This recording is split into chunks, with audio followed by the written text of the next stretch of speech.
पुरी रे बीजेपी राज्य कार्यकारिणी रे प्रथम दिन में गुरुमंत्र देइछंती जातीय सभापति जेपी नड्डा। ओडिशा रे बीजेपी एकाकी सरकार गठन पर कार्यकारिणी बैठक हेउछि बोली कहिछंती बीजेपी राज्य सभापति मनमोहन सामल।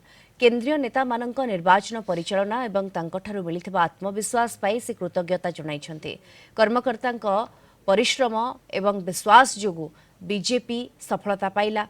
विजय नहीं मध्य सबु कार्यकर्ता को धन्यवाद देछंती।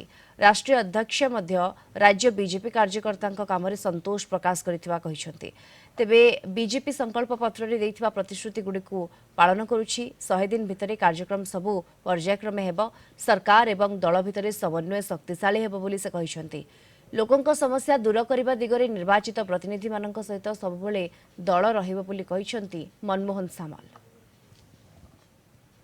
जो भाव मुख्यमंत्री आमर घोषणा कले मिनिमम वेजेस विषय एवं कि जुगान्तकारी निष्पत्ति आम संकल्प पत्र अनुसार नहीं